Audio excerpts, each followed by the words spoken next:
should the Lakers keep winning games? No. No. Why bother now? I know you're not. Yes. Such a hypocrite with a big H. Whatever. Why am I a hypocrite? Because you hate tanking. You hate the process. Right. Yeah, and you talk about how coaches would lose their jobs. And it's not right. That's my position. If you want to get on me now, you can, or you can wait. Why are you flip-flopping? I don't think I'm flip-flopping, but you're assuming I'm about to rip it apart. So before I do that, if y'all want to keep going and digging yourself that hole, y'all go right ahead. Let's get it. Let me be very, very clear. And all joking aside, I don't want to hear anything about the process with what I'm talking about. We know what my feelings are about the process, and we know why. And we know when I was talking about tanking with the process, it was spanning years. I have been on the record in the past talking about teams losing the last half of the season on purpose if you're San Antonio so you could get Tim Duncan, or Boston with Patino who was trying to get Tim Duncan, or the list goes on and on. I don't have an issue with that. I have an issue when you're talking about prolonged tanking. When you look at, you're the city of Philadelphia and you're the Sixers organization, and you literally tell the audience, we ain't trying to win for the next few years. Yep. So that is criminal. So you're okay with tanking when you're out of the playoffs? Right, for the rest of the season. What about playing spoiler to people? No, I'm saying, I'm talking about for the rest, because right now you're talking about the chances with the ping pong balls having dwindled. It used to be about 25, 26%.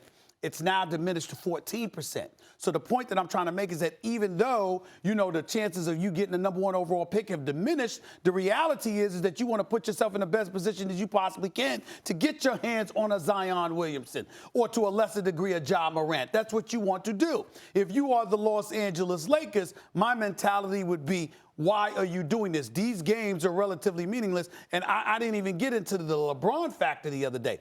LeBron is LeBron, and I get that. But I'm looking at him on the basketball court. And I understand you're just playing the game and you're just going to do what you're going to do, Max, right? Yeah. And lose. But if it's the closing minutes, we've already seen what you could do. How about giving the ball to somebody else and let's see what they can do? Let's see if somebody else can close the deal. Give them an opportunity to show what they're worth, because LeBron is right in terms of his individual talents. He has absolutely nothing to prove. So it would have been nice when you see him on the court, put the ball in somebody else's hands. Show us what you got. That's my mentality about the Los Angeles First of all, in Lakers. terms of tanking, you didn't like the process because it was tanking over multiple years, because you're not guaranteed to get the top pick or the top 2 or 3 picks just because you have the worst record. But that wasn't the only reason I had a problem with it. Even if you do, of course, even if you do get the top pick, you may not get a transformational player. Even if you do get a transformational player, maybe your development isn't good enough, and then you should be gone as a front office if you can't develop the talent, right? This is a situation with the Lakers right now. That trainer who just came out yesterday and said LeBron, it could have been a 6-month injury, the fact that that goes public. Now, you believe that LeBron's people had something to do with that statement going viral, at least, right? Yeah. Okay. Now, in fairness to them, they've categorically denied it and expressed being offended that I would dare imply such a thing. Whatever. Here's the thing. If that was true then, if it's true, we discussed whether or not, we know groin injuries, hamstring injuries, they can be exacerbated over time. Like a good long rest until it's 100% healed. Now, in the heat of a playoff race, you don't have time to make it sure it's 100% healed. But that's over now. So if that's the case, what is he still doing playing? Never mind the fact that the Lakers could be in position to get an excellent draft pick to go along with their, as you would say, bevy of good young talent and cap space. What are they doing? A bunch of veterans on 1-year deals playing for their next contract right now? And why is everyone so loose now that they're out of the playoffs? Everyone's playing nice and easy and carefree.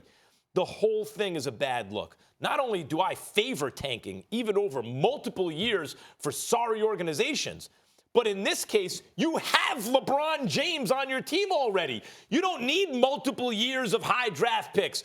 You have a couple of number 2 overall picks on your team right now, and you got cap space and the LA market. And you have to worry about the Clippers.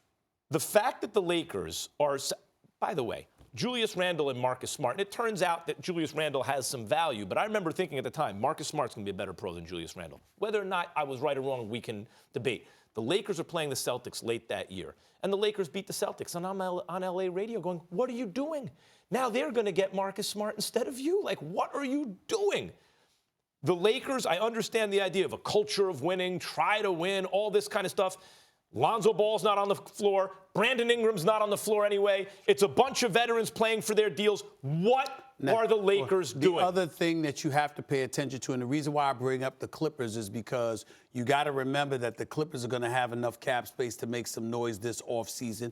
You also have to remember the fact that in order for the Lakers, because the likelihood is that free agency may not work favorably for the Lakers, and you might have to acquire what you need to acquire via trade. Well, the more tradable assets you have, the more it elevates the possibility of you being able to get something in the offseason. So to me, you want to do everything you can to put yourself in the best position to get the top draft pick that you could possibly get, even whether it's 1 or 2. So to me, the more they win games, the more they diminish their opportunities to pull this off. It makes no sense to me. Even just jockeying for playoff position, if you think you may need a high draft pick in a trade with another team because you want to acquire their star.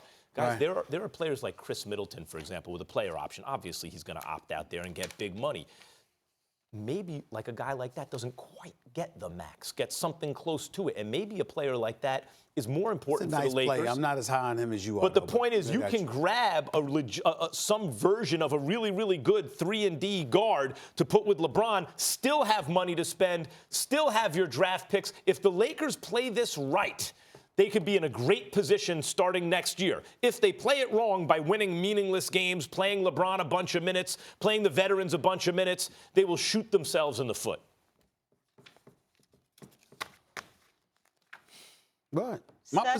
Such a hypocrite. Not that, Molly, that's inaccurate. My position has been incredibly consistent. I'm opposed to tanking long term, but I have no problem with you going through half a season. All right, we